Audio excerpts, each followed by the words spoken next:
Hello and welcome. Namaste from New Delhi. You're watching DD India NewsHour. I'm Gautam Roy. Coming up in the next 1 hour in fact. India's Army Chief General Upendra Dwivedi reviews the security situation with Army commanders of western borders, grants full authority to them to deal with any violation of understanding between India and Pakistan DGMOs. Defence Minister Rajnath Singh terms Operation Sindoor as not just military action, but a symbol of India's political, social and strategic power. At least 21 passengers have been killed as a bus skidded off a cliff in Sri Lanka. Many people have been injured as well.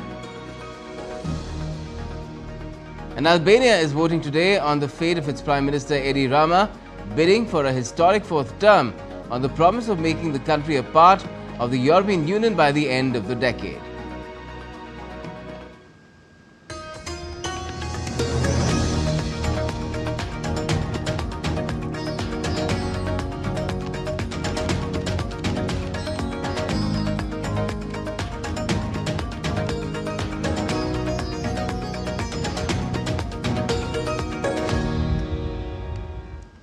Prime Minister Narendra Modi has chaired a high-level meeting at his residence in Delhi. External Affairs Minister Dr. S. Jaishankar, Defence Minister Rajnath Singh, NSA Ajit Doval, CDS General Anil Chauhan and the chiefs of the three services were in attendance.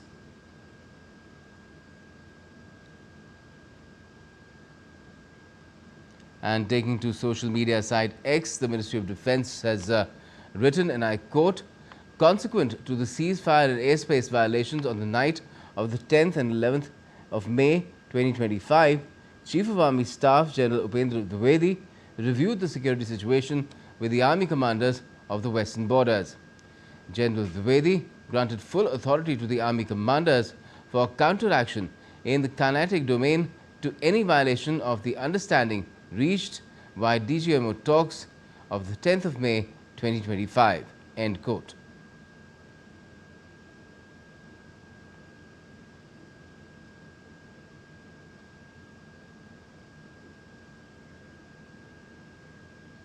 And we've got more on the kind of mode that India is in since that understanding with Pakistan through the DGMOs. Well, according to sources, there will be no talks at the NSA level between India and Pakistan. It will be held only at the level of DGMOs. Also, there won't be any mediator in and the talks with Pakistan. These will be on the handing over of Pakistan-occupied Kashmir and terrorists responsible for attacks on India. For more updates, we're joined by DD India's Jessica Taneja from our newsroom. Jessica, tell us, this message that has been put out, really, I won't ask you who the sources are because that is not something that is really needed. But it's clear that India is putting down terms for when the DGMOs talk next on Monday.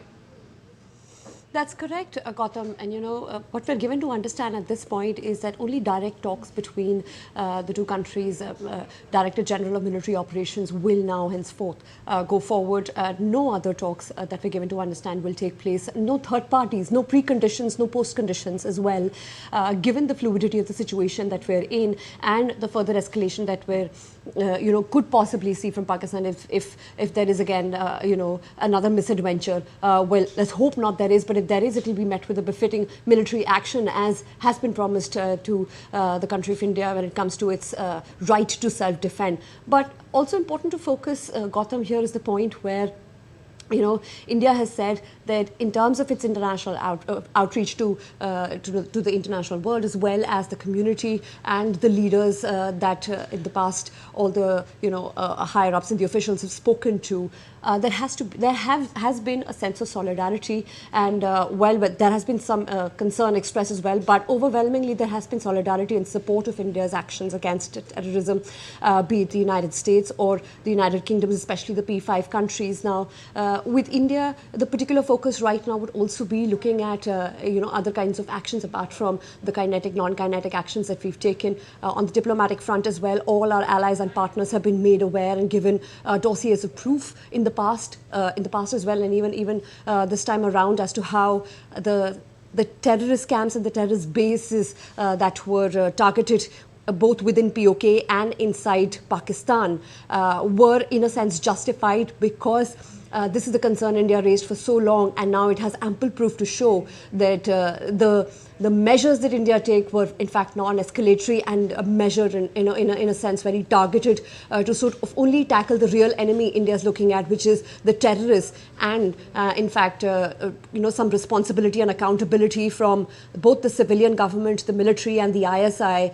To put a stop to this and finally, take matters at hand and sort of give some accountability in a sense where these terror funding and these groups would eventually be not allowed to, emanate from Pakistan. But that hasn't been the case. And this has been the clear messaging of India to all its partners across the world. And is it markedly different from way India has responded in the past when Pakistan again indulged in similar acts of terror in recent years as well? Here I'm referring to Uri and to Balakot. Right, because this is a new normal, as we're given to understand, Gautam. Things are not the same as the way they were before. If you look at what happened at Uri or Pathankot, even with Pulwama in February 2019, the response and the measured, retribution, so to say, also from the Indian side has been that we will eradicate those terror bases and those terror camps. And if you look at the kind of action India has taken and its, defense forces have taken, especially on the night of May 7th, that it is particularly important to point out that the terror camps and facilities that were targeted had a greater role to play in perpetrating, and orchestrating terror activities in India, not just now, but for many decades, because it has, of course, again become an identity and existential crisis as well for the Pakistan, the military, and the ISI to continue to simmer tensions, to continue to, keep the issues alive in Kashmir. Although the valleys seem to be moving in a direction where there were economic gains and advantages both for people and for the rest of the country as well. But if you look at coming back to the point where the military bases were targeted, you look at, Bhavalpur, you have Muridke, you have Muzaffarabad. Now, these three were very important bases. In fact, if you talk about, Muridke, the Lashkar camp, the Markaz-e-Taiba, that facility is as huge as, in fact, a military compound, and it has, it is spread across 200 acres, Gautam. And in fact, the kind of funding it receives, the kind of both the Pakistani politicians as well as the higher ups of the military as well as the ISI are in constant touch with them. There has been constant funding to them, and this is the very Markaz-e-Taiba that had trained, both Ajmal Kasab, responsible for 26/11 terror attacks, as well as David Headley. And these are, confessions made on tape, on record, that these were the training facilities. So, in a way, India has also given out a clear message that this is not limited to just a response to what you did. This time, the response that India is, the message that India is trying to send, that this is going to be the new normal. You hit us, we hit you. You want to talk, we will talk. Right. And let's also talk about the kind of messaging the other side has been trying to put across, saying that it's a historic victory for Pakistan. How are they seeing it as a historic victory when India has left them in a position where their DGMO had to reach out to our DGMO and seek this understanding that has been arrived at? Absolutely correct, Gautam, because yesterday when we were given to understand that at 3:35 approximately, the Pakistan DGMO had called up his Indian counterpart and requested for this understanding where there would be stoppage of firing, and these, understandings were then taken into consideration by both Army, Navy and Air Force. Now, preceding that as well, look what happened on, the night before that.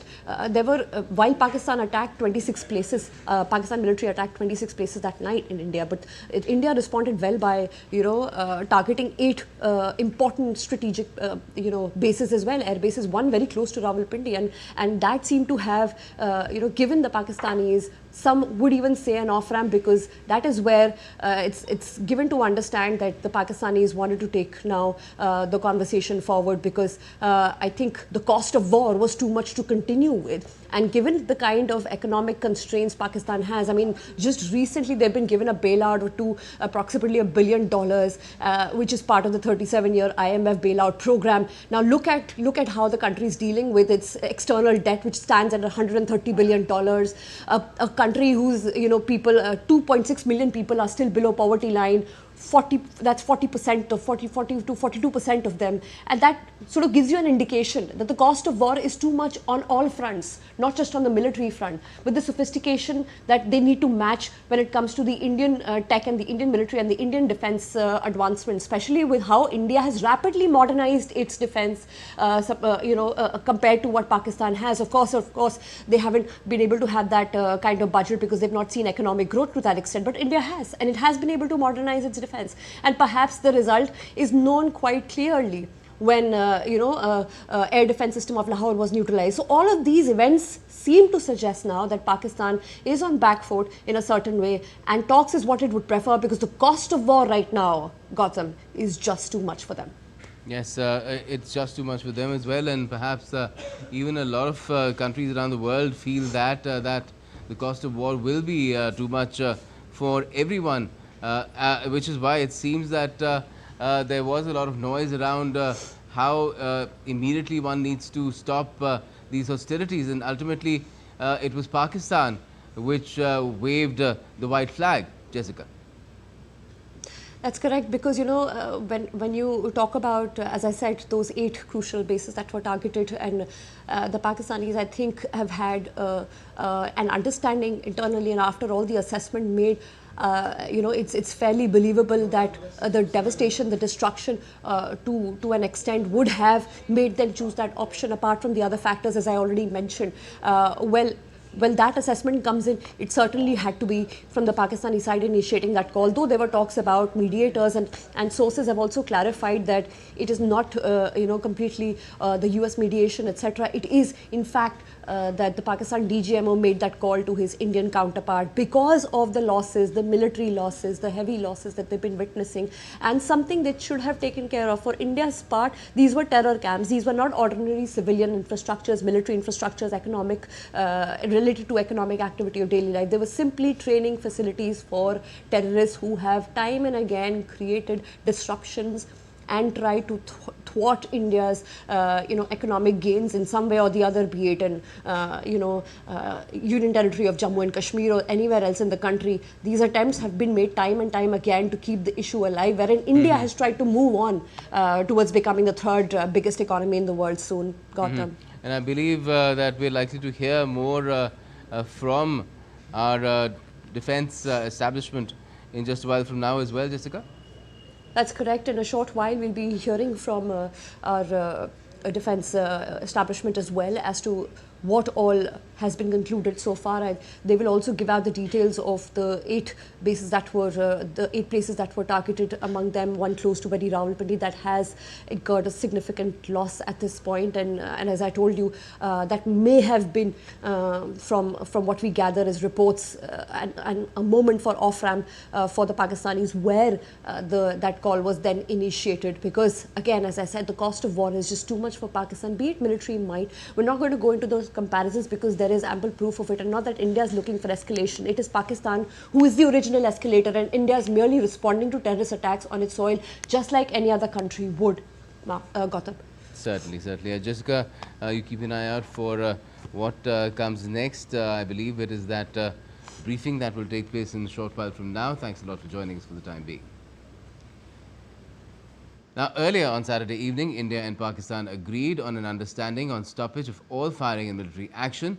Foreign Secretary Vikram Misri said the Director General of Military Operations of Pakistan called his Indian counterpart at 15:35 hours, that's 3:35 p.m. Indian Standard Time on Saturday. And it was agreed between them that both the sides will stop all firing and military action on land and in the air as well as sea with effect from 1700 hours, that's 5 p.m. Indian Standard Time on Saturday. Instructions were given on both sides to give effect to this understanding. The DGMOs will now talk again, like I just said, on Monday around noon. However, hours after the understanding was announced on Saturday, Pakistan violated it and the Indian Armed Forces responded appropriately.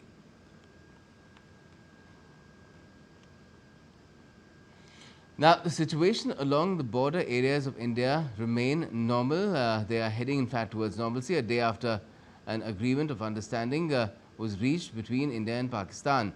There was an understanding that was reached. An agreement is a formal kind of a process. Now, in Jammu and Kashmir, no drones, firing or shelling activity were reported during the intervening night of the 10th and 11th of May. Calm has prevailed on the borders of the Union territory, especially along the line of control in Poonch and Rajouri. Now, the overall security situation across India's western border states remains stable through the night of 10th and 11th of May, with no reported incidents of fire, enemy contact or hostile movement. In Punjab, several districts including Firozpur and Pathankot returned to normal, while red alert continues in Amritsar district, with the Deputy Commissioner urging residents to remain indoors and avoid windows. Power supply has also been restored for public conveniences. And in Rajasthan, no hostile movements or airspace violations have been detected overnight. The state's security establishment remains on alert. Gujarat has also reported a normal situation across the run of Kutch, coastal areas, as well as airspace. State headquarters and district administrations have conducted a review meeting to assess and reinforce preparedness. And following the announcement of the understanding between India and Pakistan about stoppage of military action, the situation along the Pakistani border near Punjab has started to return to normalcy.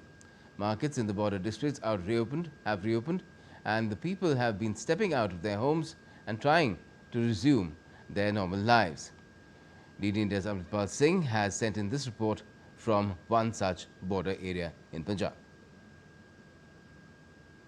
After the understanding achieved between India and Pakistan on Sunday to stop all hostilities, life is slowly limping back to normalcy in the border state of Punjab. Though there is an uneasy calm that prevails, especially in the border districts, but shops and establishments are opening up. People are coming out of their homes and trying to resume normal life. But understandably, at the border districts, there are apprehensions, fears and concerns amongst the civilian administration and also the people, because they had been seeing drones, projectiles, missiles landing on their houses, debris falling on their houses, blasts and gunfire because of the AD guns of the Indian military neutralizing projectiles coming from Pakistan into India. So those apprehensions persist. Border districts like Amritsar, Pathankot, Firozpur continue to remain on red alert. There were blackouts last night. Tonight will be critical. When you talk to people, they say they have apprehensions and fears about whether Pakistan would keep its word and promise about not violating the Indian airspace and again beginning hostilities in India. That's understandable because the memories are fresh. But life here, as you can see behind me, is slowly limping back to normalcy. With cameraman Shubham, this is Amritpal Singh for DD India at Shahid Bhagat Singh Nagar in Punjab. So that was Punjab with Amritpal Singh. Let's now go across and find out what's happening in the Union territory of Jammu and Kashmir. DD India's Vishal Baristo is joining us now from its capital, Srinagar. Good evening to you, Vishal. What can you tell us about the situation there in Srinagar, in Jammu and Kashmir in general? Because we had that understanding with Pakistan yesterday, and then we saw some violations taking place of that understanding, which after a while stopped. So is that where we are at the moment? Well, very good evening to you, Gautam. Right now, I'm here at the Lal Chowk, and first I will ask my cameraman to show you the pictures here. The picture looks pretty peaceful here. It's Sunday today, and there you see the shops are open. People have come out to shop. Things look pretty normal here. I spoke to some of the locals in the morning, and they were saying that we don't want war, and it's good that peace prevails. But given the situation here, there's a lot of fear also and apprehensions also, because we know what happened last night. Even after the announcements were made that an agreement has been reached, we saw how the airspace was violated, and that is why we are also having a press briefing today on Operation Sindhur of this would be the Directorate General of Military Operations, and all the three forces, Army, Navy and Air Force equivalent officers would be participating and briefing in this meeting. Apart from that, the Chief of Army Staff, General Upendra Dwivedi, he also had a meeting with the Army commanders, and he said that we have had a very bad experience last night, so we cannot trust the enemy across the border, so be prepared for any kind of kinetic action. This was a clear instruction from the Chief of Army Staff. Meanwhile, Air Force has also come up with its briefing. Air Force says that we are all prepared and we are in the operation ready mode. So this is the news coming in. Though peace prevails as of now, last night we could sleep for a while because there was a lot of tension for 2-3 days. But after we saw the air defense guns firing in the sky, definitely everybody was scared, and I won't say that I wasn't. Even my camera team and everybody, we were all scared. We took shots in the skies. But now we get to know that they were only loitering drones. They were not armed. But definitely it was a violation of the airspace, and this is what we get to hear from the Army Chief. Right. And Vishal, when we saw the kind of action that was being carried out by both the sides through the course of over the 3 days, more than 3 days rather, ever since India struck at these camps in not only POJK but also in mainland Pakistan. Just tell us how the people were, what kind of state of mind they were in at that time, and now how are they feeling? Definitely, those were quite scary days, and we have seen how we used to stay all night awake. In fact, not only Srinagar but also there in Delhi, people were all awake. The Prime Minister was holding meetings. Even today, he had a meeting with all the Army, Navy and Air Force chiefs. The NSA was there. The Chief of Defence Staff was there. So rounds of meetings have been going on. The Prime Minister is continuously monitoring the situation. But what happened last night, that you saw the Foreign Secretary coming out in the night and briefing us that this is not what we had decided, what the agreement tells us. An agreement was reached, but since yesterday after 10 o'clock, there has been no violation of any kind, no violence even on the LOC or international border. And this is the message that we gather from the ADGPI, that since 10 o'clock there has been no violation of airspace. Also the drones that had come into the Indian territory, they were either shot or have gone back. But given the experience of last night and also for the last 3 days, definitely there's a fear psychosis prevails here in Jammu and Kashmir, because it is not only the valley but also the areas of Jammu near the line of control that have been on the receiving end. So definitely the apprehensions are there, but as of now it looks quite peaceful here in the valley. Gautam? Yes, Vishal Baristo from Lal Chowk, where it's not business as usual yet, but getting there. Thanks a lot for joining us, Vishal. Let's now bring in our guest for this part of the evening, which is Shekhar Iyer, senior journalist. Good evening to you, Shekhar.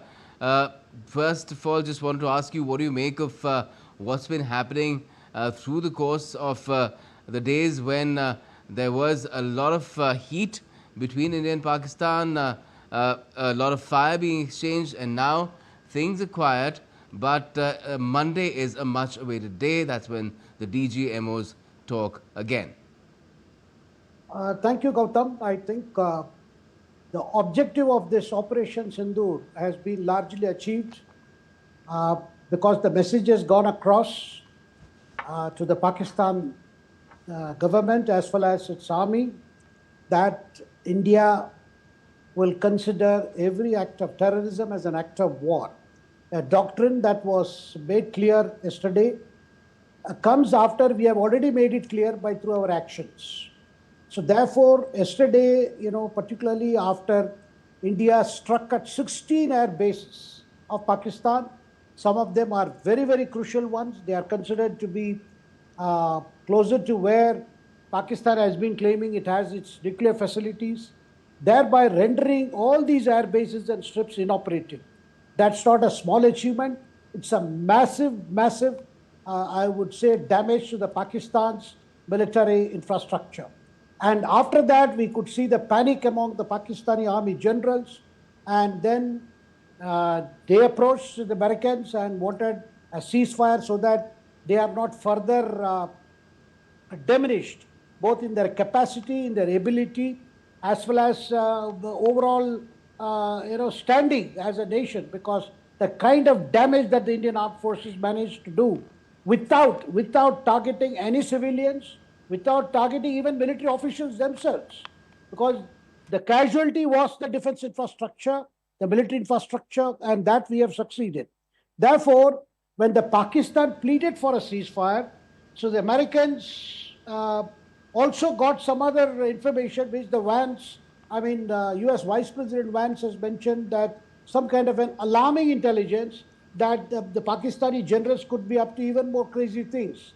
And there was also a feeling probably Pakistan could approach China, saying that their own military hardware had been put to test and many of them had miserably failed.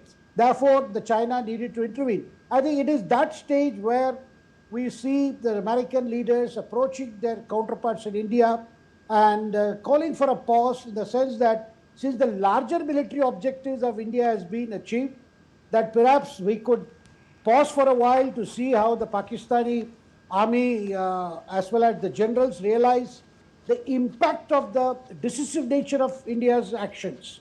That is why India also made it very clear that it is the Pakistan which would have to approach India seeking a ceasefire, and then we responded. But just as your reporters were mentioning, even after the ceasefire was announced, we saw, and it appeared like one of the shortest ceasefires in the world, because by the time it was announced, say at around 5, by 6:30 onwards, we saw Pakistan again engaging in that kind of border theatrics, firing drones and missiles, and Indian army gave it back in full measure. And after that, perhaps the generals realized that whatever has been managed with intervention by the Americans would have to be, maintained. And also I hear, Gautam, I wish to share what I heard was increasingly the Pakistani army approach was seen to be more of a rogue, in the sense they were unwilling to listen to their government leaders. That's the thing that apparently the Pakistan Prime Minister conveyed to Americans, that the Army General, particularly Asif Munir, was not listening to what his government was saying.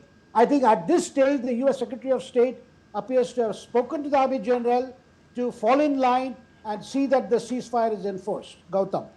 Okay, what you've right now recounted is a much reported version of the sequence of events that took place behind the scenes to explain what really happened between India and Pakistan basically yesterday, when that understanding of stoppage of military action was announced. But as far as India is concerned, let me just put across what our sources have been telling us. It is a very clear-cut set of pointers really, and those pointers are they are clearly saying that after what had happened, it has been made clear that India will not at any level talk to Pakistan apart from that of the DGMO, which is supposed to happen tomorrow on Monday. There won't be any mediator in these talks with Pakistan, and these talks will have a very narrow focus. They will be about handing over of the terrorists responsible for attacks on India through the decades, and there are many of them who found safe haven in Pakistan, and the handing over of POK or POJK, Pakistan occupied Jammu and Kashmir. So these are the things that India will be talking about, and this is what is India's refrain as far as our sources are concerned. Shekhar. Yeah, definitely. You see, one thing was made very clear that we are not going to talk any other issue at this moment, which means whatever steps India took, beginning with, keeping the Indus Water Treaty in abeyance, then scaling down the diplomatic contacts and diplomatic representation, and as well as, imposing trade barrier. Those are going to stay for a while. There is not going to be any change. So what is going to be put forth very clearly that Pakistan has to stop for once and all that there can no more be any acts of terrorism from across the border, which would have very, very serious consequences, consequences that the Pakistan has not seen before. I think Prime Minister Modi was very, very clear when he said, soon after the April 22nd carnage at Pahalgam, that the consequences for Pakistan would be unimaginable, even for them. And that's what exactly has happened. Not since 1971 has Pakistan seen its air defense system completely collapse, has not seen the kind of damage that has been done to its defense infrastructure.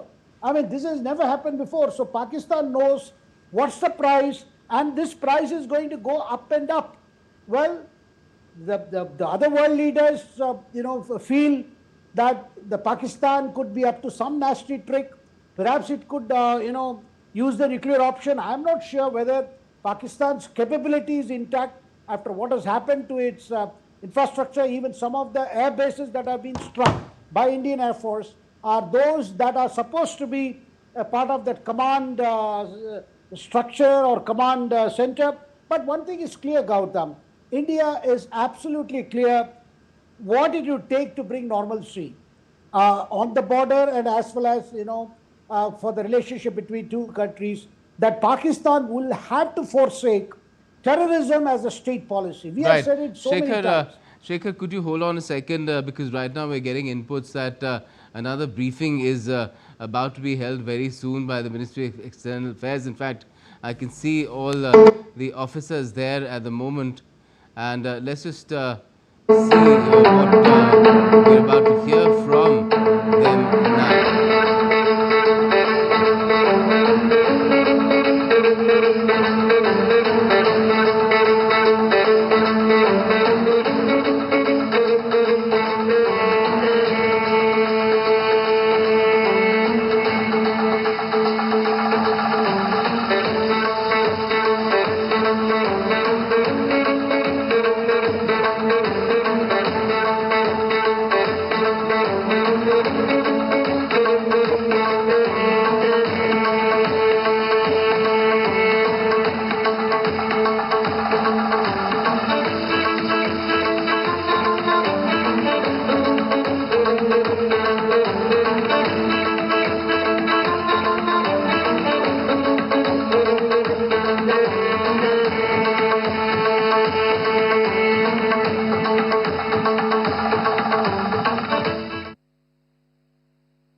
Good evening, ladies and gentlemen.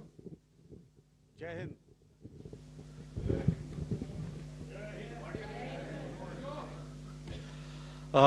Welcome to this special press conference on Operation Sindoor. We will begin with opening statements by the three senior officers to my right here, who have been directly overseeing operations during Operation Sindoor.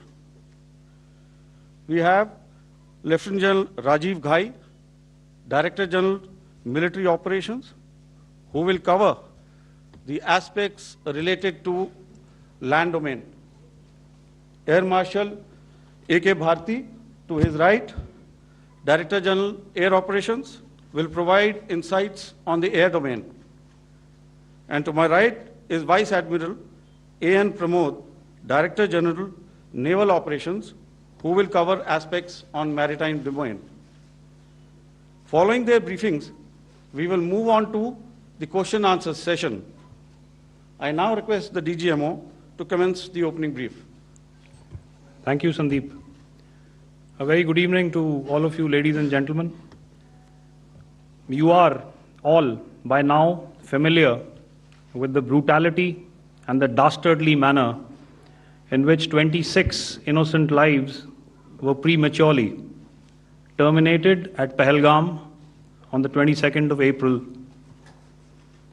When you combine those horrific scenes and the pain of the families that the nation witnessed with numerous other recent terrorist strikes on our armed forces and defenseless civilians, we knew that the time had arrived to make yet another compelling statement of our resolve as a nation.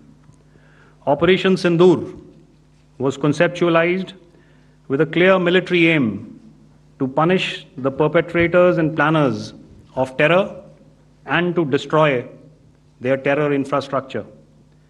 What I do not state here, of course, is the often stated determination of India and its intolerance to terror. It set into motion a very diligent and microscopic scarring of the terror landscape across the borders and the identification of terror camps and training sites. The locations that emerged were numerous, but as we deliberated more, we realized that some of these terror hubs were now bereft of any presence and had preemptively been vacated, fearing retribution from us. There was also a term of reference and our own binding, self-imposed restriction to target only terrorists and thus prevent collateral damage. There were 9 camps that you are now all familiar with, which were confirmed by our various intelligence agencies to be inhabited. Some of these were in POJK, while there were others that were located in the Punjab province in Pakistan. Nefarious places such as Muridke, the hub center of the Lashkar-e-Taiba, has over the years bred infamous characters such as Ajmal Kasab and the likes of David Headley. What followed was a careful scrutiny of each of these sinister locations, their layout, configuration, even the type of construction in each structure, and the terrain obtained around these. This was with an obvious intent to deduce and identify the exact vector that was required for their neutralization, as also the eyes in the sky that we would send up to ensure that we brought back evidence that we had indeed targeted what we set out to. The precise images of these engagements on that fateful and historical night have already been showcased during the first press statement on the 7th of May that was helmed by our Foreign Secretary. I have no doubt in my mind that we achieved total surprise, and those strikes across those 9 terror hubs left more than 100 terrorists killed, including high-value targets such as Yusuf Azhar, Abdul Malik Rauf, and Mudassir Ahmed that were involved in the hijack of IC-814 and the Pulwama blast. The line of control was also violated soon after by Pakistan, and the erratic and rattled response of our enemy was apparent from the number of civilians, inhabited villages, and religious sites such as Gurudwaras that were unfortunately hit by them, leading to a sad loss of lives. The Indian Air Force played a major part in these strikes by engaging some of these camps, and the Indian Navy provided wherewithal in terms of precision munitions. The Indian Air Force obviously had their assets up in the sky, and I will here request Air Marshal Bharati, the Director General of Air Operations, to detail for you the methodology that the men in blue adopted to successfully manifest this mission. Thank you, Rajiv. A very good evening, ladies and gentlemen. It indeed is a difficult time that we have to come here like this and brief you. We could have done without this, but we had no choice. As the DGMO has detailed, the event was precipitated by the dastardly act at Pahalgaon. The sequence of events have already been detailed. We carefully selected the targets, and out of the 9 selected targets, the target systems that were given to the Indian Air Force were the notorious training camps at Bhavalpur and Muridke, these being further from the international boundary. Through critical target system analysis, we analyzed what was to be done to annihilate these targets and plan to engage these targets with precision air-to-surface guided munitions so as to avoid collateral damage. The modalities of planning process I will not go through at this instant. However, what I would like to show you is the results that we achieved through our targeted airstrikes. Could I have the second slide, please?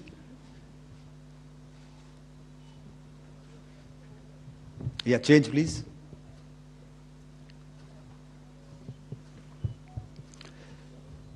Okay. This is what the terror infra at Muridke looks like. If you see, north is as indicated, and to the right is east, where the international boundary lies. Could we have the next slide, please?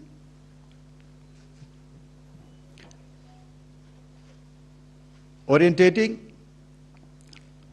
Just go back to one slide. Okay. Please have a look at this red building, the series of buildings out here, and this empty ground. Next.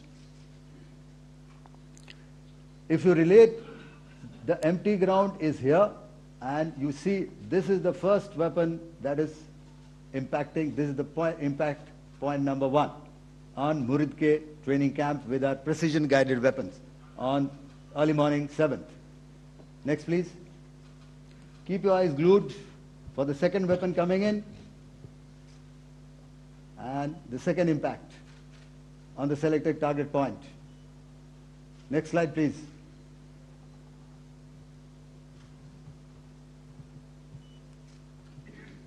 Third weapon, third impact. Continue.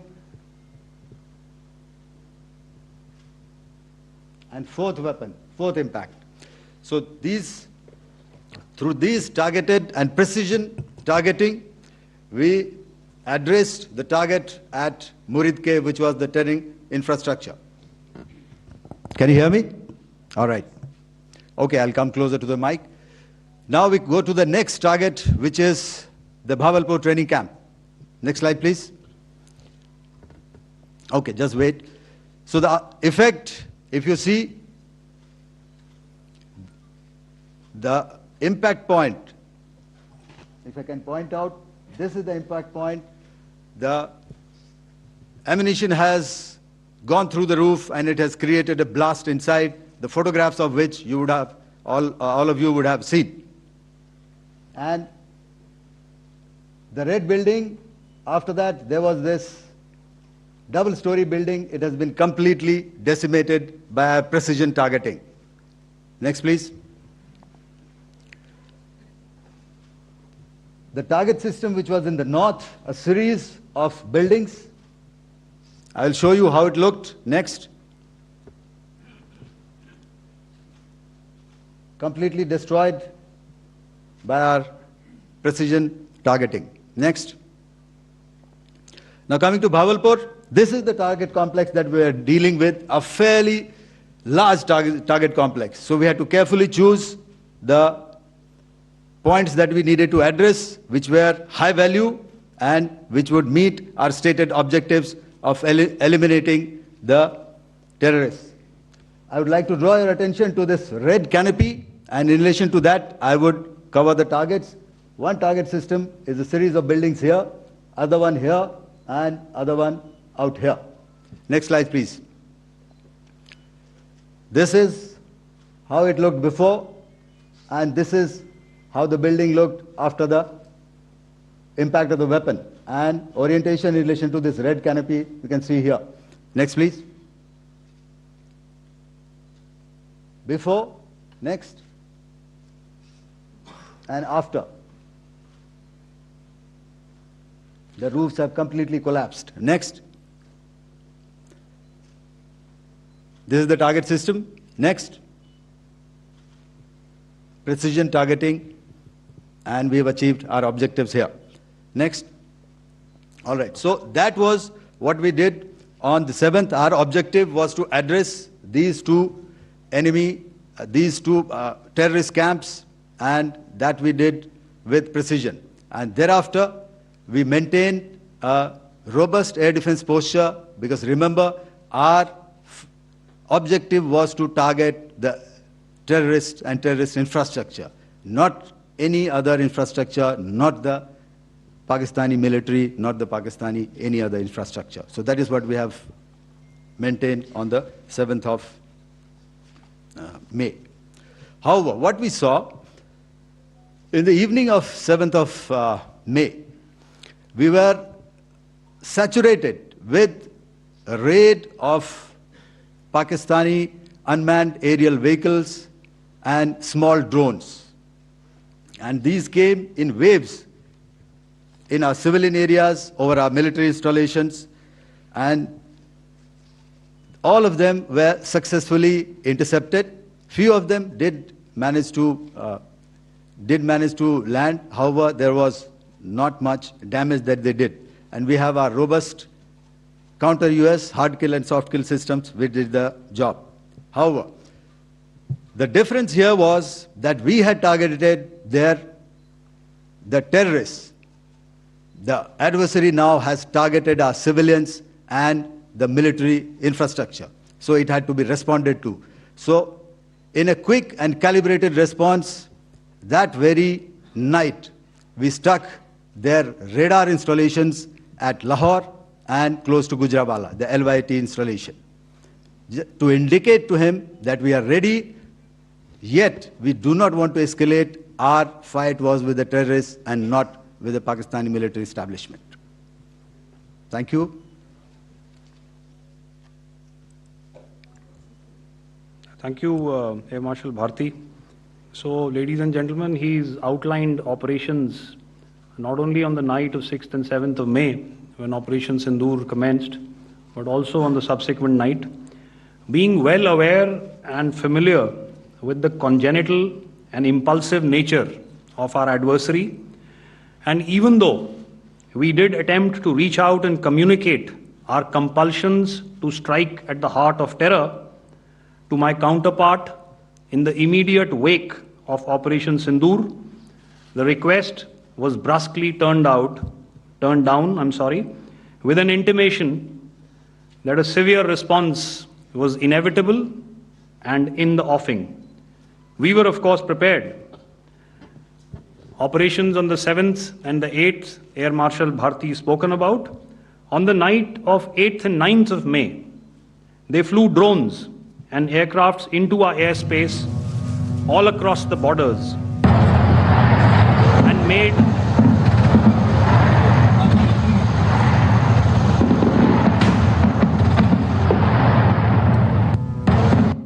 and made largely unsuccessful attempts to target numerous military infrastructure. violations on the line of control by Pakistan also commenced yet again and precipitated into fierce arty engagements. The air operations on the night of 8th and 9th of May, I'll yet again request the DG Air Operations to cover.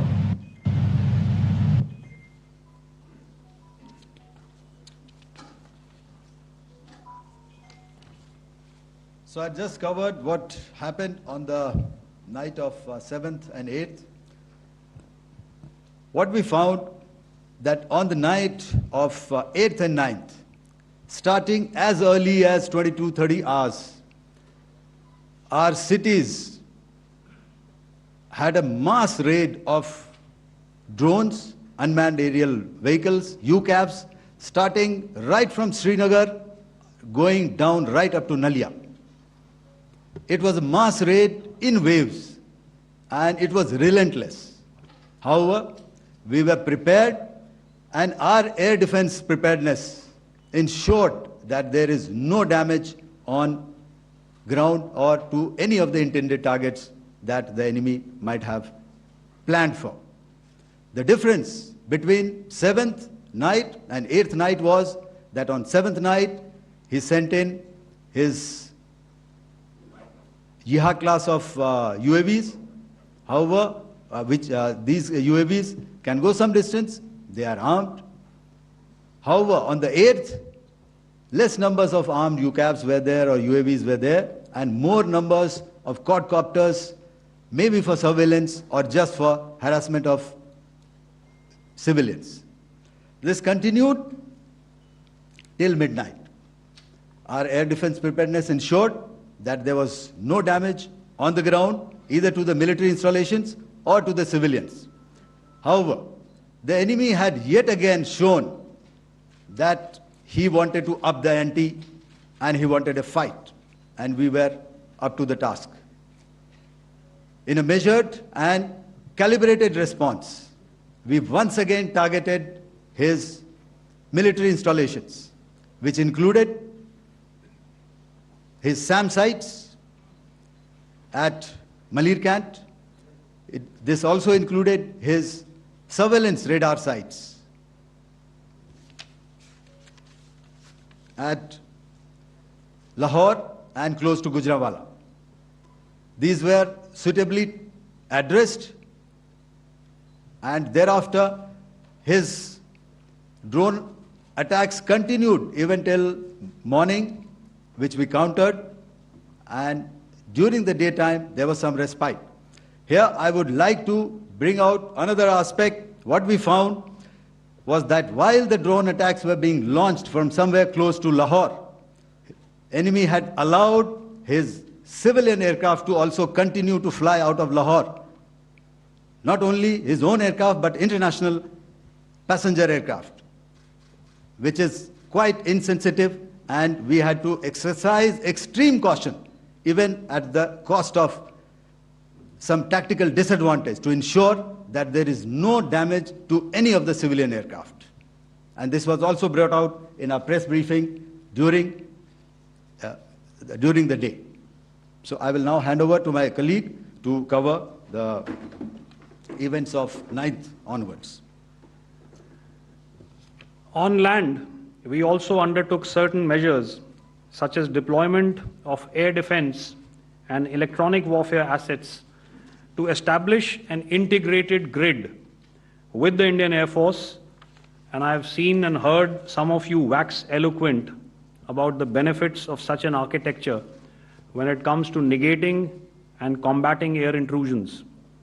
We also carried out deployment to include movement of our forces in the land, sea, and air domains.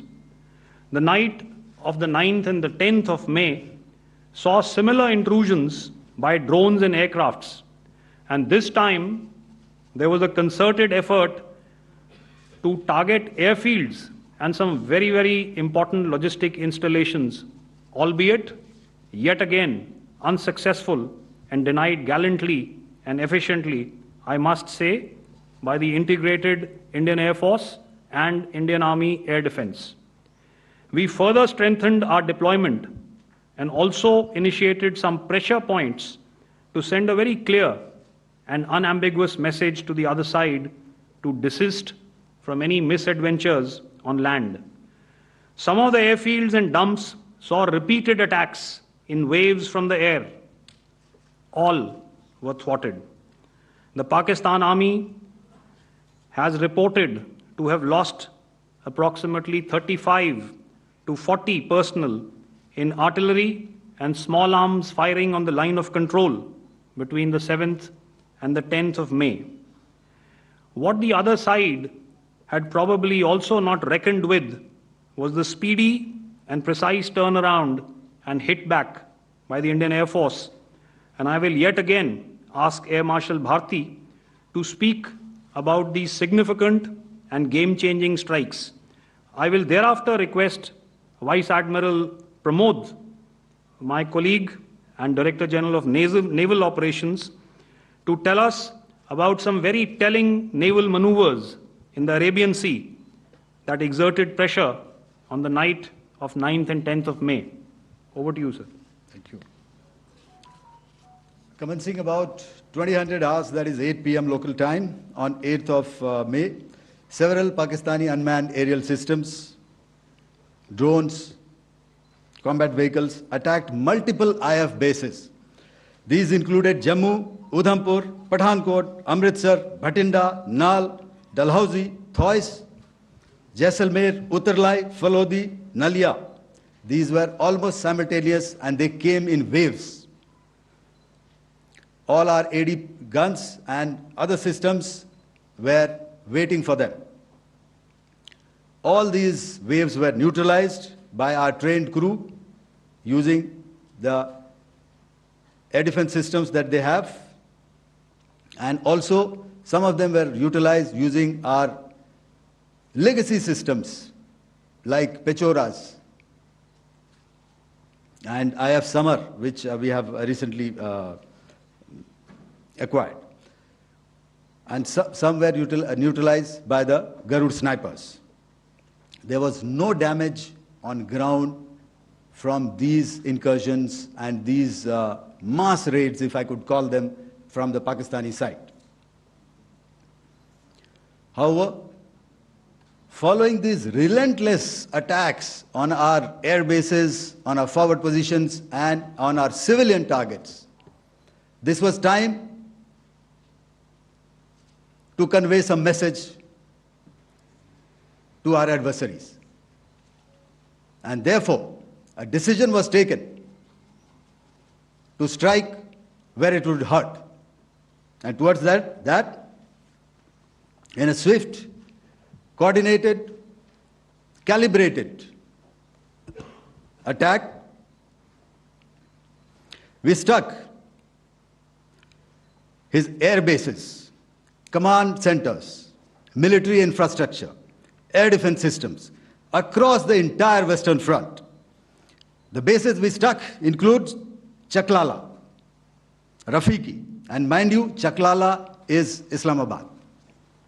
Rahim Yar Khan, Sakar, sending a clear message that aggression will not be tolerated. This was followed by strikes at Sargoda, Bholari, Jacobabad.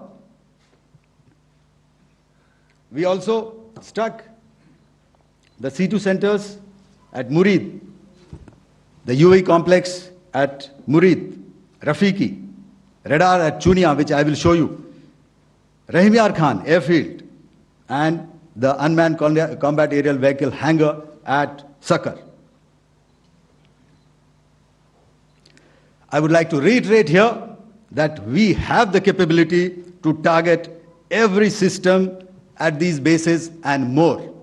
However, it was only a measured response to instill good wisdom to our adversary to refrain from further escalation. IF response was directed only at military installations, avoiding civilian and collateral damage. I would now like to show you some of the effects that have been achieved as a result of our air operation.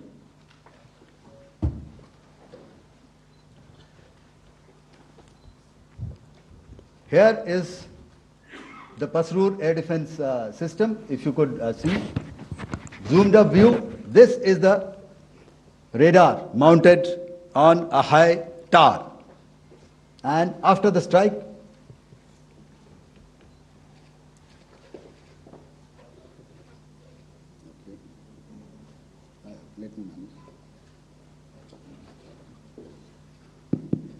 thank you.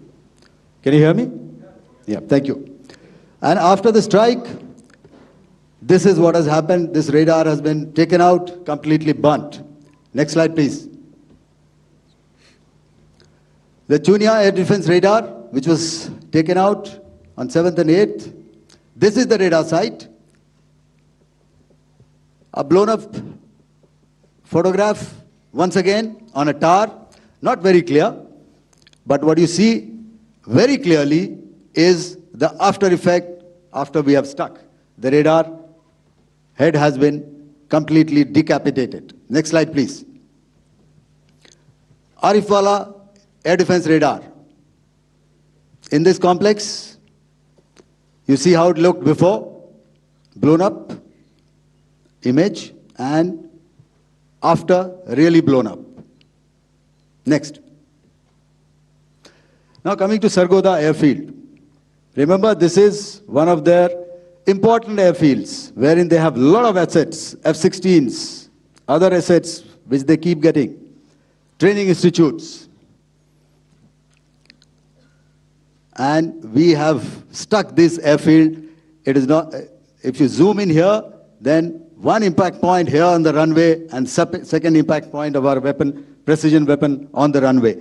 And if you see this blown up, repairing going on. Same here. Next. Raimiar Khan. This is the area we have stuck.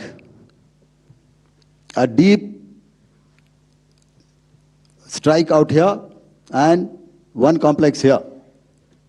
So this is how it looked before, and the same. You see a big crater, another crater here, and this complex after strike neutralized. Next. Chaklala airfield, Noor Khan, once again a major air base, a lot of their logistic assets out here. This was the chosen complex that we intended to strike and convey a message. Next slide, please. This is how it looked before, and this is how it looked after our strike. Next. Sakar. We chose the radar site at Sakar. This is the radar site, and after it was struck, this is the aftermath, completely burnt out. Next, please. Aircraft shelter. This is how it looked before the strike, and this is how it looked after the strike. The roof of the buildings completely caved in and burnt. Next. Bolari airfield, aircraft hangar. This is how it looked before, and this is how it looked after the precision strike. Next. Jacobabad, aircraft hangar, and this is how it looked after. Next. So what I'm trying to convey here, ladies and gentlemen, is to start with, our fight was neither with the Pakistani military nor with anybody else who's there on the other side. Our fight was with the terrorists. We neutralized the terrorists that we selected to be neutralized, and thereafter we only maintained the air defense posture. However, we were relentlessly pounded by waves after waves, night after night, by his UCAVs, by his drones, and by his other unmanned aerial systems. And that left us with no choice but to retaliate, and yet our retaliation was calibrated, it was graduated, and it was proportionate. Thank you.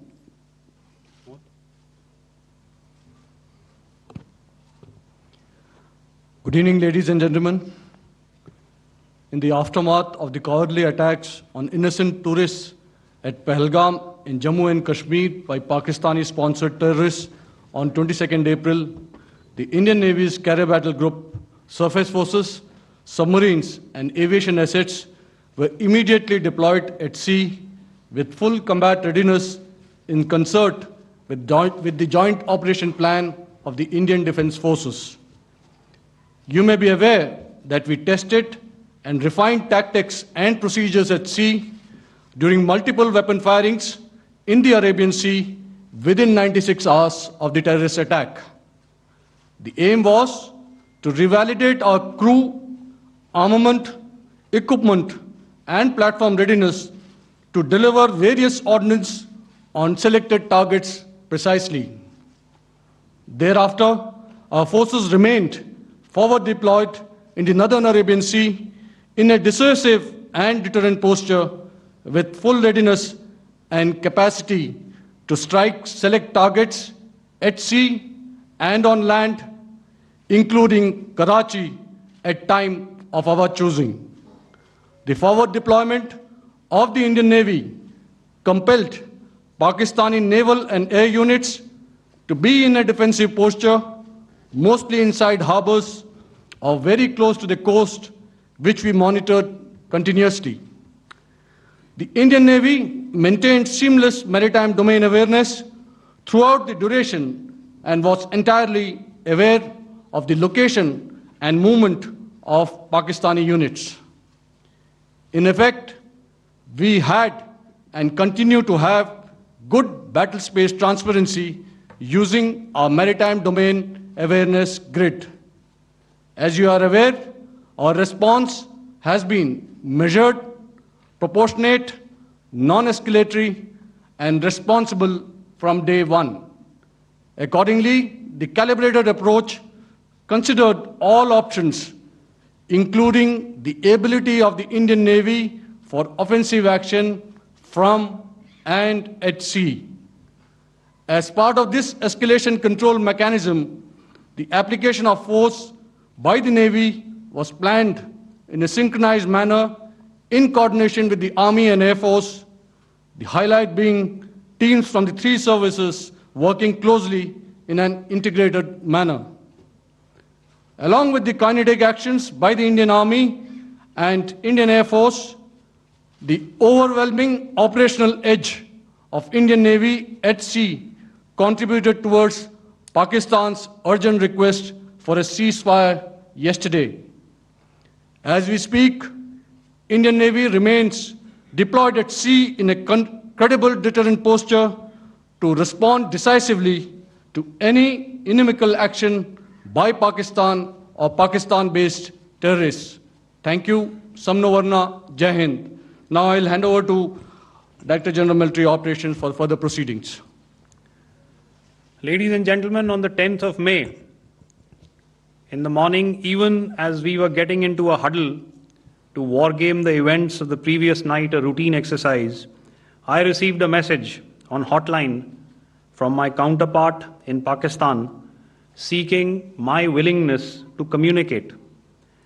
Since our initial aim was to strike at terror camps, and all our actions in the subsequent days were in response to the intrusions and violations by the Pakistan Air Force and its army, it was decided that I would indeed speak with my counterpart.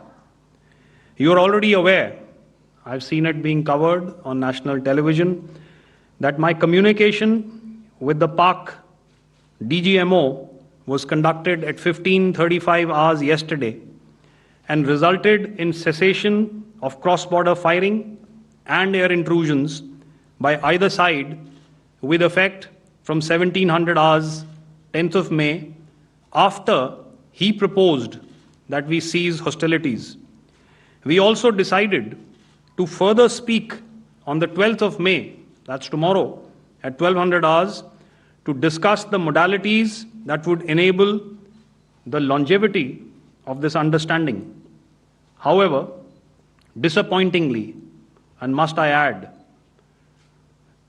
expectedly, it took only a couple of hours for the Pakistan Army to violate these arrangements by cross-border and across the line of control firing, followed by drone intrusions across the expanse of the Western Front, through last night and in the early hours of the morning today. These violations were responded to robustly and dealt with as they must be. We have earlier today sent another hotline message to my counterpart highlighting these violations of the understanding between the DGMOs on the 10th of May and our firm and clear intent to respond to these fiercely and punitively, if repeated tonight, subsequently, or later. In this regard, I must inform all of you that the Chief of Army Staff has earlier today conducted a security review and has granted full authority to our Army commanders for counter-actions in the kinetic domain in case of any violation by Pakistan. In the end, I pay my solemn homage to my 5 fallen colleagues and brothers from the armed forces and civilians who have tragically lost their lives in Operation Sindhur. Our hearts go out to the bereaved families, and we express our solidarity to them in this lifetime and beyond, at this grave juncture in their lives. Their sacrifices shall always be remembered and spoken of in glowing terms by a grateful nation. We have thus far, ladies and gentlemen, exercised, and my colleague Pramod highlighted this, immense restraint, and our actions have been focused, measured, and non-escalatory. However, any threat to the sovereignty, territorial integrity, and safety of our citizens will be met with decisive force. Jai Hind. Okay, ladies and gentlemen, we are now open for questions. All right, now, since I would not know all of you, I would expect you to please raise the placard or your hand, and once I indicate, I expect you to please give out your name and the media group that you belong to. Keep your questions short so that we can take as many questions as possible. Also, ladies and gentlemen, kindly bear in mind that confidential aspects may not be answered by the 3 DGMOs. Right. I've got a lot of hands there. Let me start from the left. Left foot always in front when we start marching. So here we have to the left, okay. Yeah, 238. Hello. So this is Manas Pratimhuyan from PTI, Press Trust of India. So the understanding that was reached yesterday on stopping the military operations and actions, was it for just 3 days? And what would be the cost escalation if there is violation of this understanding by the Pakistani side? And my subsequent question would be that we have a kind of ceasefire agreement with Pakistan that was finalized in 2003. So will there be some kind of similarities in frameworks between the two kind of understandings, 2003 ceasefire agreement and the current understanding on stopping military operations? And again, what would the cost that will be incurring on Pakistan if Pakistan again resorts to this kind of terrorist activities, because we have made it very clear that the cost will be very high. So I would like to have your thoughts on it. Okay, so I'll answer the latter part of the question first. I also want to add that while the initial ceasefire agreement, as you correctly pointed out, is of the 2003 vintage, but I must remind you that in 2021, in the month of February, and this was then when the crisis in eastern Ladakh was also on, the 2 DGMOs had spoken, and arrived at a ceasefire understanding that lasted right up until this unfortunate attack at Pahalgam. Once our Foreign Secretary had announced the decisions of the CCS in the immediate wake of that attack, he had announced certain measures, and then of course Pakistan had in turn made its own announcements. Since then, there have been certain violations of this ceasefire understanding, and of course after the 7th of May, like I pointed out during my statement, that there have been numerous violations on the line of control especially, and of course along the international boundary by the Pakistan Army and the Pakistan Air Force. This understanding that we spoke about yesterday, no, it was not for 3 days. It was first to stop aggressive and hostile activities immediately, let that order and direction settle down for about 36 hours, and thereafter discuss modalities, like I said, to ensure its longevity. That is tomorrow on the 12th of May. But unfortunately, we had a violation starting at approximately 1900 hours last night, and we've sent a communique, like I said, to the Pakistan Military Operations Directorate, and we will await as to what happens tonight. All right. The cost escalation, I'll leave it to your best imagination. I've already said that the response will be fierce and punitive. Now, the right foot forward. Yeah.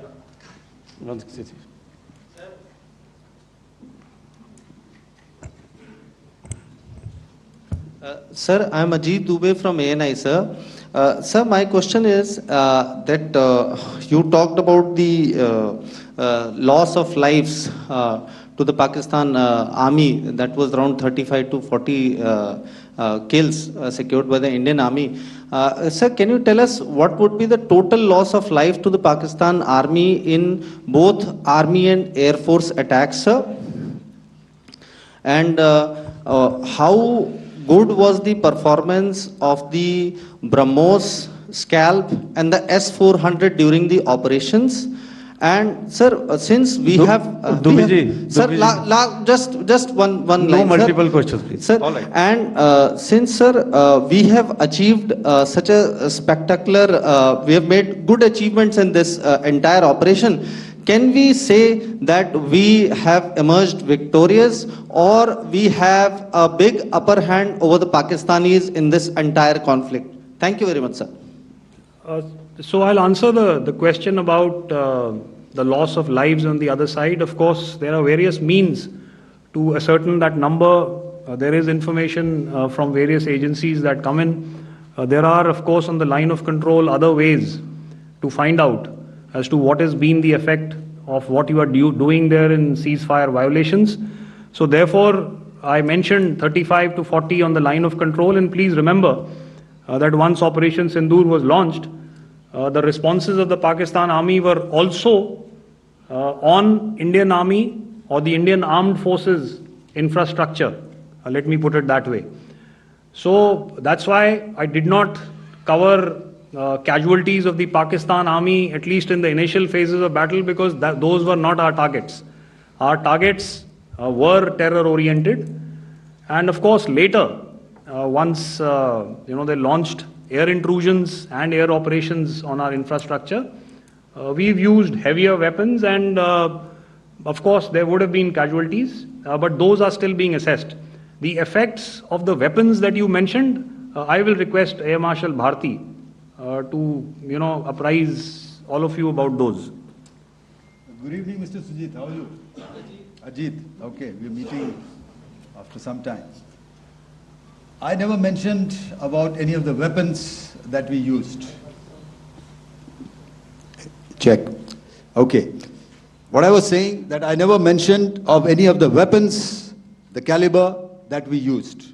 All right. So we'll leave it at that. Those are matters of operational details which I would not like to go into.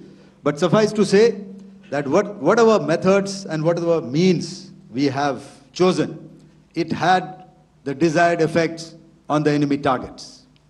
How many casualties? How many injuries? Well, to start with, our aim was not to inflict casualties, but in case there have been, it is for them to count. Our job is to hit the target, not to count the body bags. And the last part of your question, I wonder if you read out the tweet on ADG PI at midnight once we'd done what we had to in Operation Sindhur. And that's credit to my friend here on the left. Justice has been served, Ajit. That is all that I will say. Ajit, I'll request you to, refrain putting words into his mouth. All right. Yeah, I'll come back to the left. 147. Sorry, 47. No, 47. Did I see it here or? Yeah. Good evening, gentlemen. Sorry, 147, I saw it there. Sorry. Okay. Yeah. Since I've already said, 147, start please. Hi sir, good evening. This is Shivam Patel from Reuters News Agency. Thank you for giving me the opportunity. My question, sir, is how many military targets did Indian Armed Forces strike in Pakistan in response to the attacks from Pakistan? How were these targets selected? And how many troop casualties have been there in total on both sides, if you can give details? Thank you. I'm sorry, where are you? I haven't spotted his... He's to the right. Okay. Can you just repeat that for me, please? Sure, sir. So my name is Shivam Patel. I'm from Reuters News Agency. My question is, how many military targets in total did the Indian Armed Forces strike in Pakistan in response to the attack from Pakistan? How were these targets selected? And how many troop casualties have been there on both sides, if you can? So you're speaking of the targets that I mentioned in the wake of the attack at Pahalgam, right? Military targets, after response. Yeah, I think it's amply clear to everybody here that the Pakistan army has not crossed the international boundary, neither in the plain sector nor on the line of control. So the intrusions have been in the air. There have been certain attempts on the line of control when ceasefire violations have been on to try and infiltrate and carry out and perpetrate activities that we are all very well familiar with. Whether these are by terrorists or by the Pakistan army or its special forces and commandos is difficult to say, but each of these have been effectively thwarted.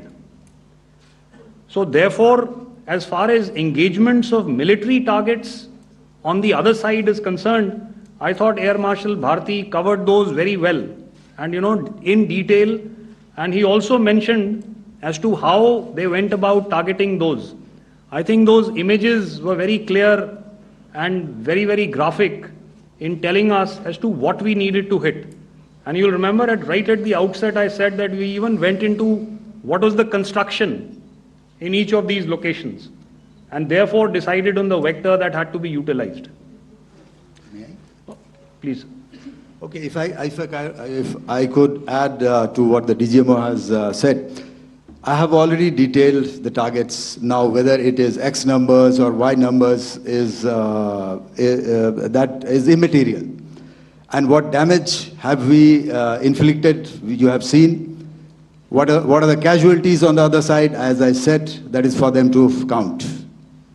As far as we are concerned, from the air defense side, if they had a choice, they would have definitely come in. They are fighters, there are more numbers of UCAVs. It is not that they did not intend to come in. It is only that our robust AD posture prevented them from coming in. So that must be known, and that must be realized by all the audience here. Yeah, I'll come to the left now, 24.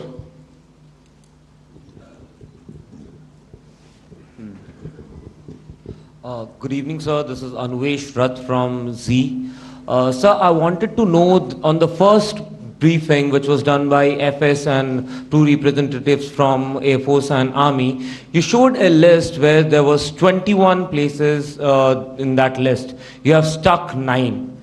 Are more operations going to be held? Is Operation Sindhur still on? And the second question, thank you, sir. Thank you so much. And also, I want to congratulate all three of you for a fantastic operation that you guys have done. Thank you so much. Thank you so much for that one question. Yeah. Sir, the question. Unfortunately, Rath, is that your name? I'm sorry. You know, as far as operational details are concerned, I am not in a position to share those right now. But I think I'll take a cue from Pramod. You know, he said towards the end that the Indian Navy is still in a posture that is deterrent. And I have already made it very clear towards the end of what I said that it's only a couple of hours ago that the Chief of Army Staff has carried out a security review and he's authorized our Army commanders to deal with violations of any kind from across the borders in a manner that they deem fit. So again, to reiterate, the response will be fierce and it will be punitive.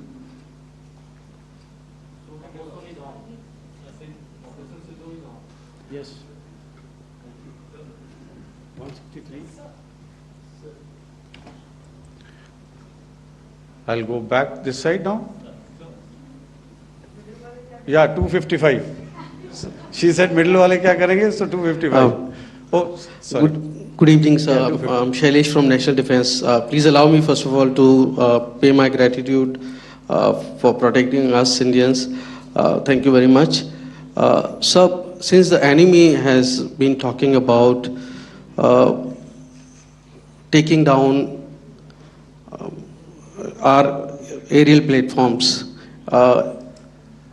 it would be deemed fit in case we can reveal that we have taken down their fighter jets. What could be the number? Though you said that they may be not good to reveal the platforms, but since this has come from various quarters in Pakistan, so I believe that we need to answer, in case if you can, sir, if you may allow.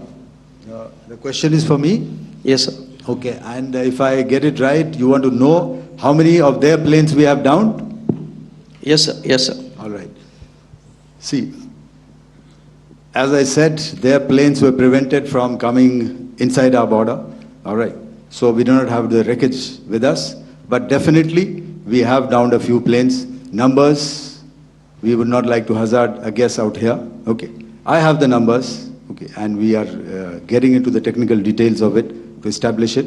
So I would not like to put a figure at this time, but definitely there are losses from their side which we have inflicted. Were they fourth generation plus, sir? See, you're putting words into my mouth. Why do you say fourth generation? Let us make it high tech. Okay. Thank you so much, sir. All right. Yeah, 163.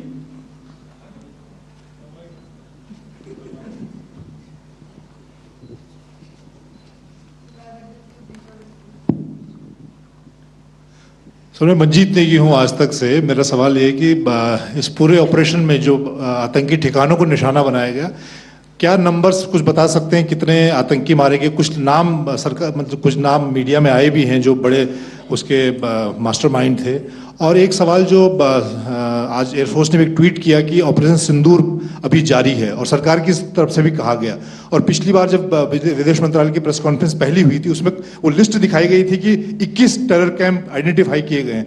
तो क्या जो बाकी बचे हुए terror camp हैं उन पर भी कार्रवाई होगी? और एक नंबर अगर आप बता पाएं कितने टेररिस्ट मारे गए? Sir before you answer sir before you Manjeet ji 3 questions, the third one has just been asked here before. So 21 this thing, so I'll request the first to be answered so that we have more number of people who can ask. Manjeet, जब मैंने statement दिया तो मैंने शुरू में ही कहा कि जैसे ही ऑपरेशन सिंदूर कॉन्सेप्चुअलाइज हुआ तो हमारा जो पीछे की कार्रवाई होती है, स्पेड वर्क और टारगेट्स को आइडेंटिफाई और एनालाइज करने की कार्रवाई शुरू हो गई थी। मैंने जब स्टेटमेंट दिया तो मैंने बताया कि बहुत सारे थे, हमने 21 दिखाए होंगे और भी हैं, लेकिन वो लिस्ट फिल्टर करते करते 21 तक पहुंची। अब क्या आगे एंगेज किए जाएंगे? अगर ज़रूरत पड़ेगी तो ज़रूर एंगेज किए जाएंगे, लेकिन मैंने बताया कि इस समय जो इंट एजेंसीज ने हमें बताया कि फलाने कैंप में प्रेजेंस है, हमने उनको एंगेज किया। कुछ नाम मैंने लिए, कुछ नाम अभी पुख्ता किए जा रहे हैं। मैंने आपको बताया कि जो इंट एजेंसीज ने अभी तक असेसमेंट किया है उसमें उन्होंने कहा है कि तकरीबन 100 से ज़्यादा मारे गए हैं। और एक आज आपने तस्वीर भी देखी कि काफ़ी प्रोमिनेंट जो फ्यूनरल था, काफ़ी प्रोमिनेंट एक जो हस्ती हैं वो ऑर्गेनाइज कर रहे थे, और उस फ्यूनरल में और कौन कौन लोग अटेंड कर रहे थे वो तो आपने देखा ही। तो आप लोग सब समझदार हैं और मुझे ये कहने की ज़रूरत नहीं है कि इन लोगों को कहाँ से सपोर्ट मिल रहा है। अगर नहीं मिल रहा होता तो ऑपरेशन सिंदूर नहीं होता, तो उसी की वजह से है ये ऑपरेशन। तो मेरे ख्याल से मैंने आपके सारे सवालों का जवाब दे दिया। Ma'am, sir, next is from 17। Sir, मेरा नाम अंजू निर्वाण है, TV9 भारतवर्ष से। सर, मेरा सवाल ये है कि ऑपरेशन सिंदूर में हमारी जो इंडियन नेवी है उसके बारे में सर थोड़ा सा बताएं कि किस तरह की उसकी भूमिका रही, क्योंकि हमने इस दौरान सर देखा कि बहुत सारी स्पेकुलेशन भी रही और ये बोला गया कि कराची तक हमारी नेवी ने ऑपरेशन किया है। तो सर इस पे थोड़ी सी क्लैरिटी चाहिए। और सर हमने कौन कौन से फाइटर एयरक्राफ्ट डाउन किए हैं, अगर उसका भी थोड़ा सा क्लैरिटी मिल जाए तो अच्छा रहेगा। तो मैं आपका पहले सवाल का जवाब दूंगा। I will make few sentences and leave it for your imagination.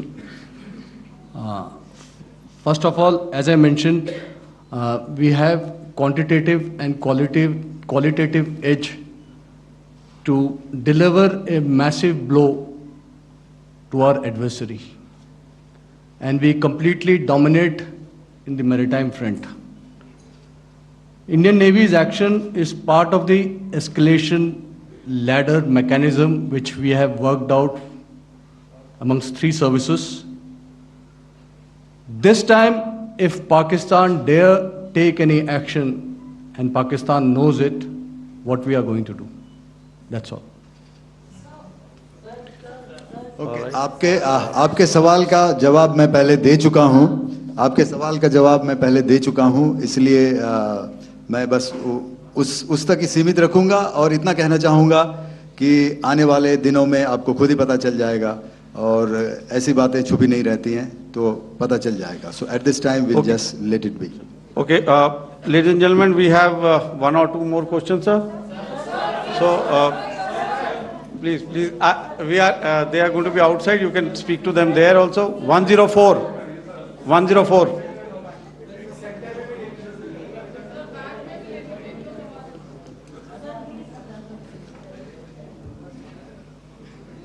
I think. Yeah, ask. Sir, Dinaka with the Hindu newspaper. Are you surprised that you got this question? No, sir.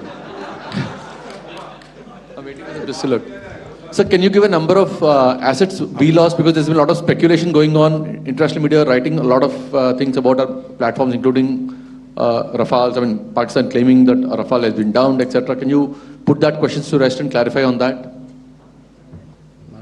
I guess that question is for me.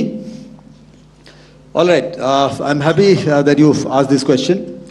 You know, we are in a combat scenario, and losses are a part of combat.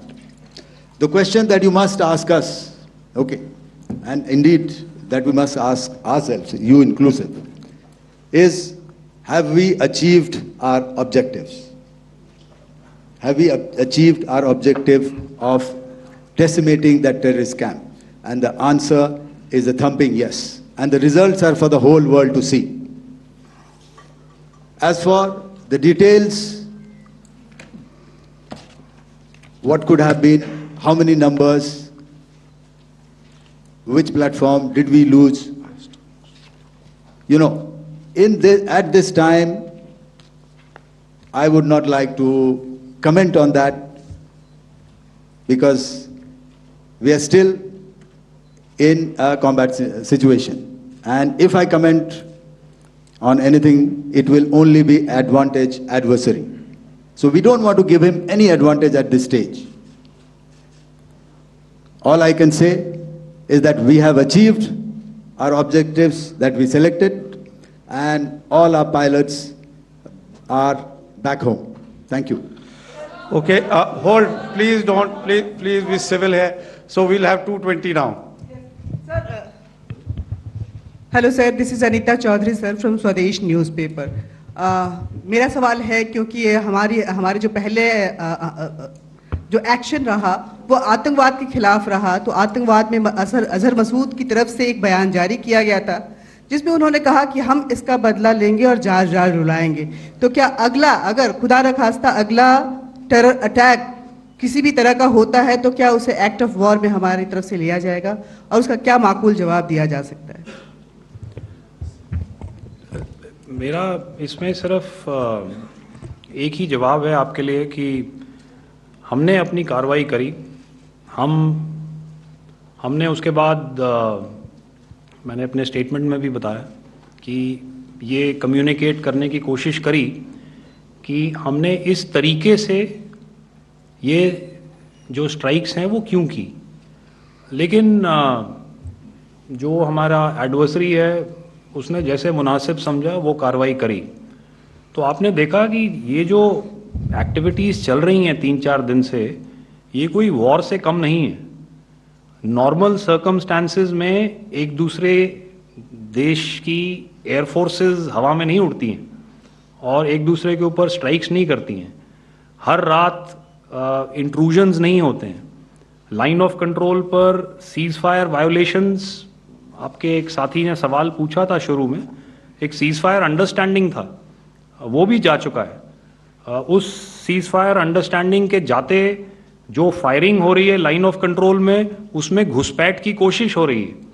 आमतौर पर ये घुसपैठ line of control में terrorist करते हैं, लेकिन हमें information है कि हो सकता है ये पाकिस्तान आर्मी की टोलियां भी हों जो हमारे पोस्ट के ऊपर खामी पहुंचाने की कोशिश कर रही हैं।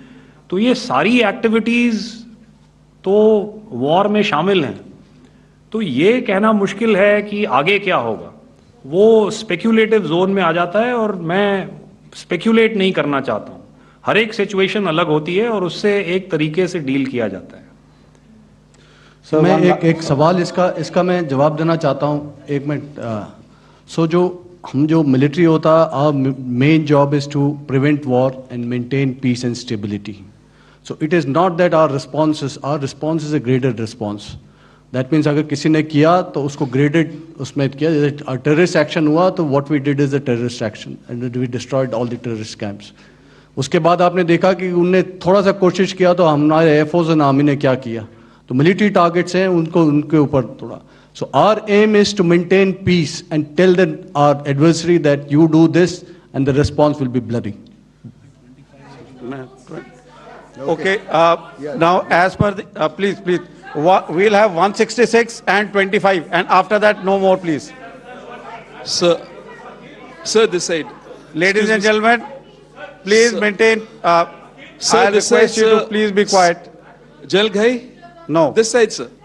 We have only two questions left. 166. Yeah, please ask.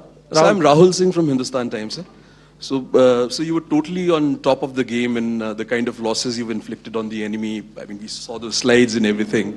So it kind of comes across that you were batting it 99 and you decided to declare your innings. What are your thoughts on that, sir? And do you think, are you weighing the option of the Pakistan army using this time, buying this time of the so-called ceasefire or the understanding? And you talked about how they could not be trusted. So buying time to kind of build up their war reserves, getting stuff from their friends like Turkey or China, are we considering that possibility, sir? Look, see, the call came from the Pakistani side to speak about cessation of hostilities. What pauses mean during such conflicts is known to everybody. I don't want to go into the pros and cons of how preparation for war is made. That is a process in itself. But I think my senior colleague here, the DG Air Operations, spoke, or he alluded at least, to what this operation was precisely and specifically meant for. And I think that's something that we achieved, right at the outset. Had we had the option not to go further, we probably wouldn't have. But we've been compelled to be in this situation. And as you've seen, the armed forces of India, and you've got the 3 Director Generals sitting here, we are always prepared to face any eventuality. And like I said, that's for the sovereignty, the territorial integrity, and the safety of our citizens. So whatever has to be done will be done. I'm not so concerned about what Pakistan will do in this time. I'm only concerned about what we will do. We have a roadmap and a plan, and we will follow it diligently, and we will follow it to the T. That's the contention that I want to make here today. Ma'am, please. Okay, the last question, and ma'am, 25. She's been asking since the first one. Sir, I'm Nandita. Sir. She's not asking a question. Sir, I'm Nandita Dagar, DAGAR from DD News and DD India.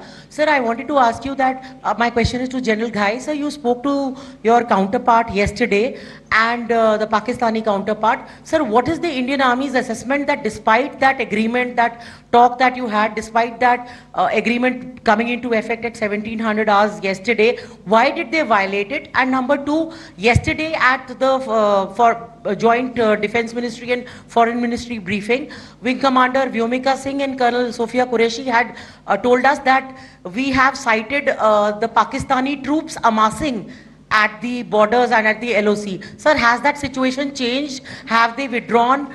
And sir, if in case, despite now there is a lull, of course, but if tonight again, the enemy again carries out shelling and aerial intrusions through drones, what is going to be our response, sir? Thank you. So, without outlining the specifics of that response, I've already made it clear that there will be a response, and it will be fierce and it will be punitive. Why the Pakistan Army chose the option of violating the understanding that was arrived at earlier yesterday, I think that's a question that we best answered by the Pakistan DGMO. I wouldn't be able to, give you that. But, in situations such as these, and if you go back into any conflict, sometimes these understandings take time, to fructify and manifest on ground. But without, getting into the reasons, it is our mandate to be prepared at all times, and that we were.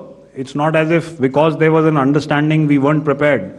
I must tell you that the armed forces were on a very, very high alert, and they continue to be in that state even as we speak. All right. Ladies and gentlemen, please, ma'am, please. Okay, thank you so much for coming today.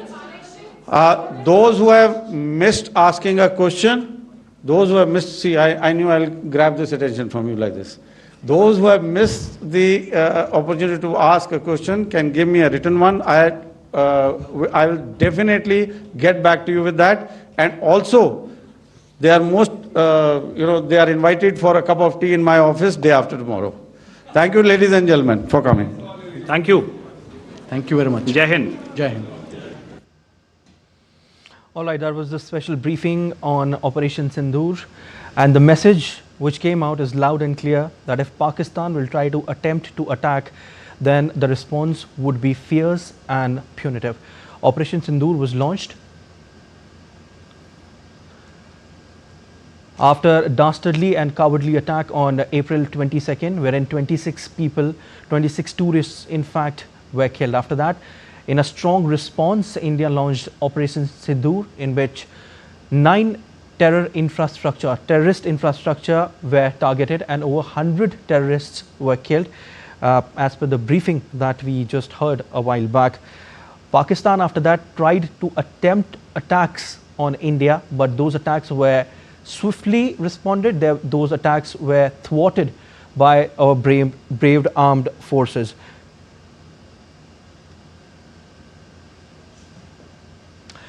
In a high-stakes development following the launch of Operation Sindoor, the Ministry of Defence held a joint press conference on Sunday to brief the nation on the operation's progress and strategic outlook.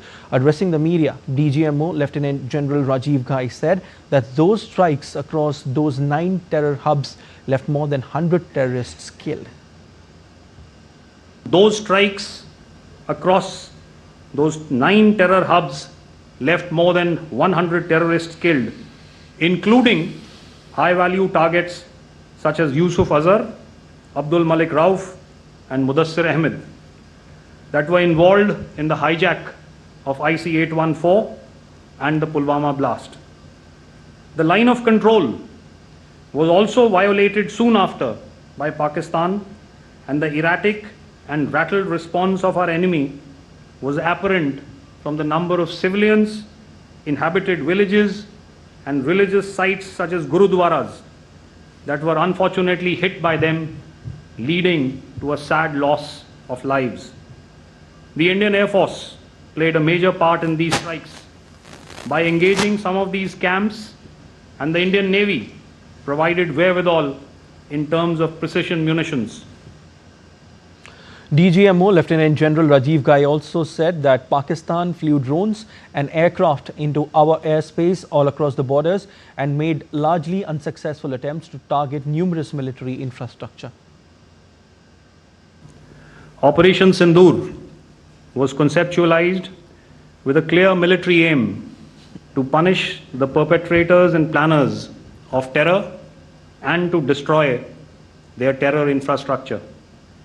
What I do not state here, of course, is the often stated determination of India and its intolerance to terror. Addressing the media, Air Marshal A.K. Bharti said that the aim on the 7th of May was to target terrorists and their infrastructure, not any other infrastructure, especially not Pakistani civilian or military establishments. We carefully selected the targets, and out of the 9 selected targets, the target systems that were given to the Indian Air Force were the notorious training camps at Bhavalpur and Muridke, these being further from the international boundary.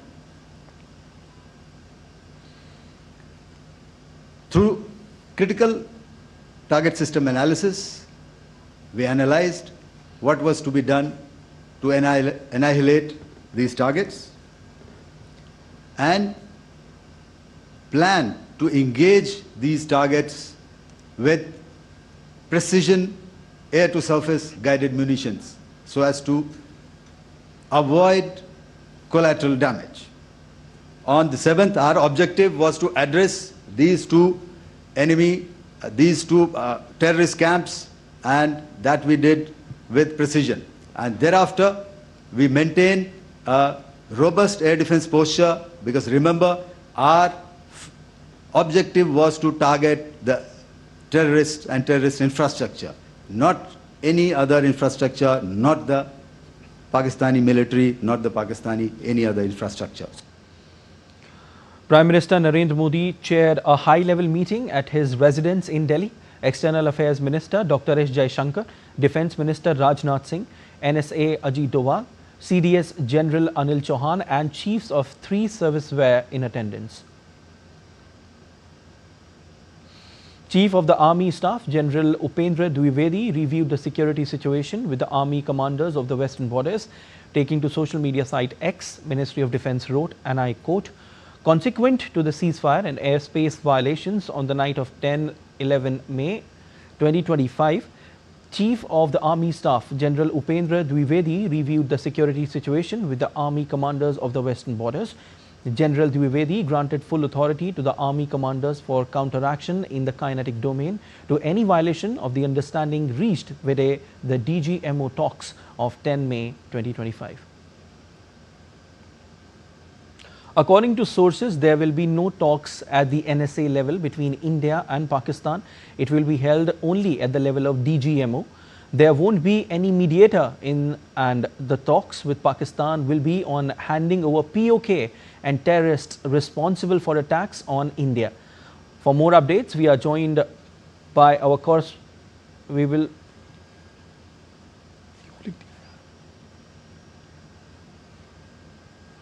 Meanwhile, the situation along the border areas of India remain normal today, a day after agreement of understanding was reached between India and Pakistan.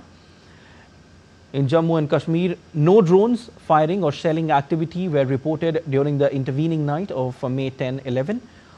Calm prevailed on the borders of the Union territory, especially along the line of control in Poonch and Rajouri. The overall security situation across India's western border states remained stable through the night of May 10-11, with no reported incidents of fire, enemy contact or hostile movement. In Punjab, several districts including Firozpur and Pathankot returned to normal, while red alert continues in Amritsar district, with the Deputy Commissioner urging residents to remain indoors and avoid windows. Power supply has been restored for public convenience. In Rajasthan, no hostile movements or airspace violations were detected overnight. The state's security establishment remains on alert. Gujarat also reported a normal situation across the run of Kutch coastal areas and airspace. State headquarters and district administrations conducted a review meeting to assess and reinforce preparedness. India's Defence Minister Rajnath Singh inaugurated the BrahMos Aerospace Integration and Testing Facility on Sunday. The event was held in Uttar Pradesh's Lucknow city and was also attended by State's Chief Minister Yogi Adityanath. Addressing the event via video conference, the Defence Minister said that Indian forces launched Operation Sindhur was aimed at dismantling terrorist infrastructure in Pakistan and never targeted their civilians. भारतीय सेनाओं ने operation सिंदूर को पाकिस्तान में मौजूद आतंकी ढांचा ढहाने के उद्देश्य से लॉन्च किया था। हमने उनके आम नागरिकों को कभी निशाना नहीं बनाया था, मगर पाकिस्तान ने न केवल भारत के नागरिक इलाकों को निशाना बनाया, बल्कि मंदिर, गुरुद्वारा, गिरजाघर पर भी हमले करने का प्रयास किया। भारतीय सेना ने शौर्य और पराक्रम के साथ साथ संयम का भी परिचय देते हुए पाकिस्तान के अन्य ठिकानों पर भी प्रहार करके करारा जवाब दिया है। हमने केवल सीमा से सटे सैन्य ठिकानों पर ही नहीं कार्रवाई की, बल्कि भारत की सेनाओं की धमक उस रावलपिंडी तक सुनी गई, जहां पाकिस्तानी फौज का हेडक्वार्टर मौजूद है। Rajnath Singh also said that BrahMos facility will strengthen India's efforts towards self-reliance in the defence sector.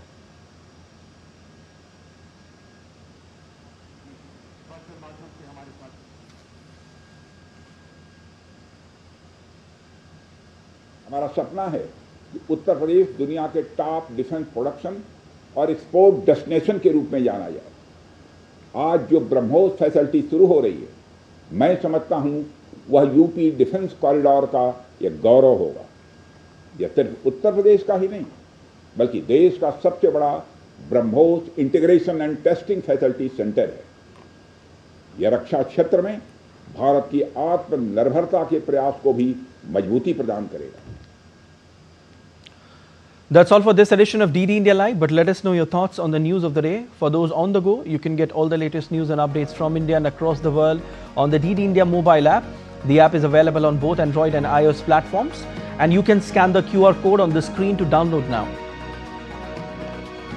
We'll be back with more news as it breaks here on DD India. I'm Siddharth Bharadwaj from all of us here in Delhi. Thanks for watching DD India Live.